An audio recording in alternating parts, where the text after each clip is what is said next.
तो यारो things with purpose के एक और एपिसोड में आपका स्वागत है। आज हम जानेंगे कि रेलवे ट्रैक्स पर इन साइंस का क्या मतलब होता है, पेन के पीछे ये होल्स क्यों होते हैं, घोड़े की आंखों पर ये पट्टियां क्यों होती हैं, और अगर स्मार्टफोन की ये लाइन सिर्फ डिजाइन के लिए नहीं तो इनका मेन पर्पस क्या है। तो यारो इन सभी के आंसर के लिए बने रहना वीडियो के एंड तक।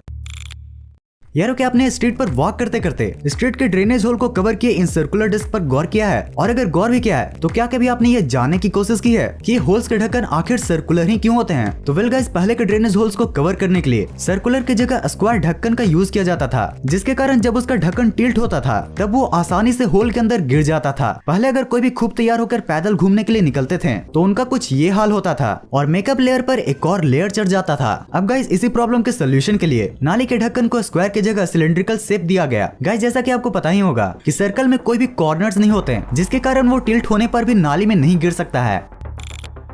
गाइस, आपको तो पता ही होगा कि वर्ल्ड का सबसे ancient mode of transportation waterways ही है, और यार वाटरवेज एक ऐसा मोड ऑफ ट्रांसपोर्टेशन है जिससे से most of the heavy loads को कैरी करके वेरियस कंट्रीज के साथ इंपोर्ट और एक्सपोर्ट होता है। पर गाइस, अगर आप कभी सी साइड पर गए हो तो आपको कभी न कभी बोट के रस्सी में ये सिलेंड्रिकल डिस्क तो जरूर दिखा होगा। गाइस, बोट में वेरियस टाइप्स ऑफ आइटम को ट्रांसपोर्ट किया जाता है, और इन आइटम्स के सबसे बड़े दुश्मन कोई और नहीं बल्कि सेम कंट्री के चूहे ही होते हैं। गाइस, बोट में रखे बड़े बड़े पैकेट्स को डिस्ट्रॉय करने के लिए चूहे ही काफी हैं, और ये चूहे एकमात्र बोट में लगे रोप्स के साथ ही कर सकते हैं। इसलिए यारो चूहे महाराज से सामान को बचाने के लिए बोट के रोप्स में ये डिस्क लगे होते हैं ताकि चूहे आसानी से बोट में चढ़ न पाएं। और यारो वैसे भी अपने देश के चूहे दूसरे देश में भेजना सही थोड़ी ना है। मतलब भाई, हम लोग के पास तो गूगल ट्रांसलेट है, बट उन लोग के पास क्या है?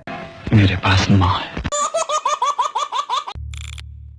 तो देवी एवं सज्जनों, जरा बताइए कि इनमें से कौन सा मीन्स ऑफ ट्रांसपोर्ट एक मिडिल क्लास कहीं दूर जाने के लिए सबसे ज्यादा यूज करता है। यहाँ पे हैं आपके option A cycle, option B motorcycle, option C रेलगाड़ी या ऑप्शन डी बैलगाड़ी। अब मुझे पहले से ही पता है कि आप सभी का आंसर रेलगाड़ी ही होगा। यारो रेलवेज ही एक ऐसा मीन्स ऑफ ट्रांसपोर्ट है जो बहुत ही सस्ते में हमें सारे रास्ते घुमा सकता है, और गाइस शायद इसीलिए हम सभी ट्रेन में बैठकर आराम से नजारे को एंजॉय करते हुए ट्रैवल करते हैं। और यारो ट्रैवल करते समय आपने पटरियों पर इन बोर्ड्स को तो जरूर से देखा होगा, पर भाई ये WL, WB इन सब का मतलब क्या है? तो चलो आज इन सबको डिकोड करते हैं। गाइस, ये छोटे छोटे बोर्ड्स ट्रेन को हॉर्न बजाने का इंडिकेशन देते हैं। इसमें W/B का मतलब विसल फॉर ब्रिज होता है, जो की बताता है की आगे ब्रिज है। W/L का मतलब विसल फॉर लेवल क्रॉसिंग, जो आगे रेलवे क्रॉसिंग है इसको इंडिकेट करता है। गाइस, ये छोटे छोटे इंडिकेशन बोर्ड की हेल्प से ही पहले ट्रेन का हॉर्न बजवा दिया जाता है, जिसे सुनकर लोग पटरी पर से साइड हो जाते हैं और ट्रेन किसी भी बड़े एक्सीडेंट से बच पाती है।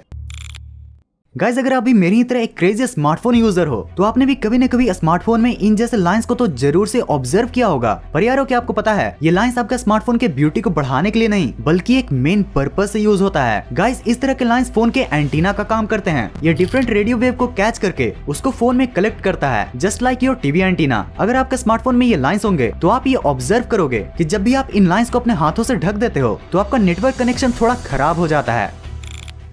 गाइस, हॉर्स राइडिंग करना मोस्ट ऑफ द लोगों को बहुत ही पसंद होता है। आपने कभी न कभी अपने आसपास या टेलीविजन में हॉर्स राइडिंग को तो जरूर से एंजॉय किया होगा, या फिर शायद आपने खुद से ही हॉर्स राइडिंग की होगी। वैसे आपका तो पता नहीं, बट गांव में बहुत से लोग इस वाले सस्ते हॉर्स राइडिंग को भी बहुत एंजॉय करते हैं। मगर गाइस, क्या आपने कभी हॉर्स के आईज में लगे इन स्ट्राइप्स पर गौर किया है? दरअसल जैसा कि आप जानते ही होंगे कि हॉर्स एक ऐसा एनिमल है जो कि अपने सराउंडिंग से इजिली डिस्ट्रैक्ट हो जाता है और डेंजर फील होने पर खुद को सेव करने के लिए उछलने कूदने लगता है। इसलिए गाइस, घोड़े को डिस्ट्रैक्शन से बचाने के लिए उनके आईज में ये स्ट्राइप्स होते हैं, जिसे हॉर्स ब्लाइंडर्स भी कहते हैं। इनको लगाने से हॉर्स का कंसंट्रेशन लेवल भी काफी स्ट्रांग हो जाता है। वैसे यारो, इसी से इंस्पिरेशन लेते हुए बहुत से स्कूलों ने कुछ इस तरह के नॉन चीटिंग हेलमेट्स भी बना रखे हैं, बेचारे स्टूडेंट्स।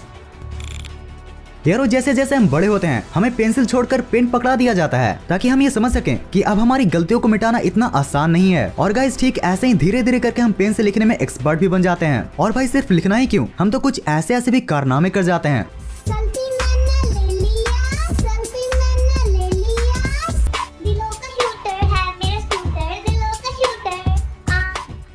पर गाइस, क्या आपने अपने पेन से लिखते वक्त उसके पीछे इन होल्स पर ध्यान दिया है? यारो, पेन में बैठे इन छोटे से होल का भी एक बहुत बड़ा पर्पस होता है। गाइस, ये होल इंक के रेगुलर फ्लो में मदद करता है ताकि आपका पेन फाइन चल सके, और ये पेन का एरेशन में भी हेल्प करता है। और यारो, आपने कभी न कभी ये तो जरूर से गौर किया होगा कि आपका पेन पॉकेट में रखे रखे ही इंक छोड़ देता है। गाइस, इसका भी रीजन पेन होल का ब्लॉक होना ही होता है। जब ये होल ब्लॉक हो जाता है तब इसका प्रॉपर एरेशन नहीं हो पाता है, जिसके चलते पेन के इंक का अपोजिट फ्लो होता है और वो इंक छोड़ देता है।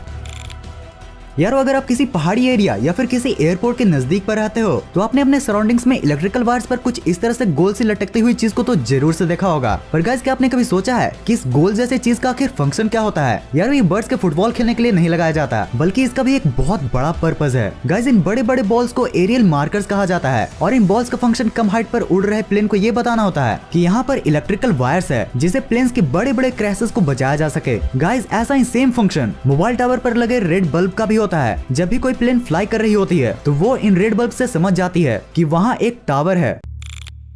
गाइज हम आसपास के सराउंडिंग में बहुत से ऐसी चीज को देखते हैं जिसे देखने के बाद हमारे माइंड में ये क्वेश्चन जरूर से आता है कि इसका क्या रीजन होगा, मगर फिर हम उसे निगलेक्ट भी कर देते हैं। यारो आप जब भी रोड पर घूमते होंगे तो जरूर से आप बहुत से व्हीकल्स पर गौर करते होंगे और यारो आपने ये जरूर से नोटिस किया होगा कि कार्स का विंडशील्ड बस के विंडशील्ड से काफी अलग होता है। मगर क्या आपने इस तरह के विंडशील्ड के होने के पर्पस के बारे में जानने की कोशिश की है? यारो देखो टिल्टेड विंडशील्ड स्पीड व्हीकल में यूज की जाती है, वहीं कुछ ऐसी flat windshield heavy and slow vehicle में। और गाइस कार्स का ये विंडशील्ड उसे स्ट्रीमलाइन बॉडी भी बनाता है और उसके एटमॉस्फेरिक प्रेशर को कम करता है। और यार इसी रीजन के चलते स्पोर्ट्स कार्स में नॉर्मल कार्स के मुकाबले कुछ ज्यादा टिल्टेड विंडशील्ड होती हैं, जिससे से वो अपने मैक्सिमम स्पीड तक जा पाती हैं। और गाइस वही बस and trucks heavy loaded vehicle होते हैं और इसलिए उनका शीशा कुछ ऐसा फ्लैट सा होता है। और अगर हम बस जैसे हैवी व्हीकल में भी कार्स वाला शीशा लगा दें तो उनकी स्पीड तो फास्ट हो जाएगी, बट ड्राइवर्स को आगे देखने में problem.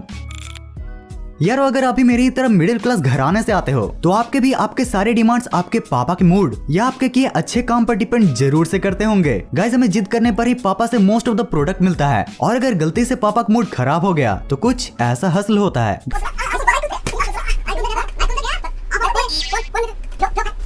Guys most of the middle class family में पाए जाने वाले लैपटॉप कंपनी डेल को तो आप जरूर से जानते होंगे। पर गाइस क्या आपने कभी सोचा है कि डेल के लोगों में ये हमेशा मिडिल क्लास के बजट की ही तरह लटका हुआ क्यों होता है? तो वेल गाइस डेल के फाउंडर यानी कि माइकल डेल कुछ ऐसी टेक्नोलॉजी बनाना चाहते थे जो पूरी ही दुनिया को घुमा कर रख दे, और इसी घुमम घाम में डेल का ये ई भी घूम गया।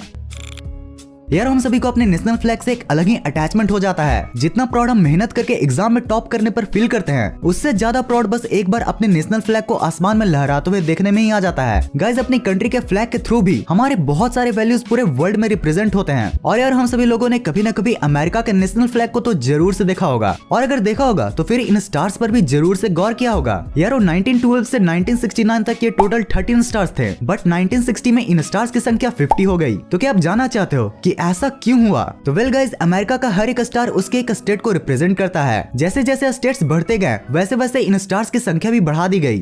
तो यार ये एपिसोड तो यहीं पर एंड होता है, बट अगर आप इसके पिछले पार्ट्स को देखना चाहते हो तो आपके लिए हैं ये 2 वीडियोस। अगर आपको वीडियो पसंद आई हो तो इस वीडियो को लाइक जरूर से कर देना, और भाई चैनल को भी जरूर से सब्सक्राइब कर लेना ऐसे ही फन इंटरेस्टिंग कंटेंट्स के लिए। मैं मिलता हूँ आपको नेक्स्ट वीडियो में। इस वीडियो को यहाँ तक देखने के लिए दिल से थैंक्स फॉर वॉचिंग।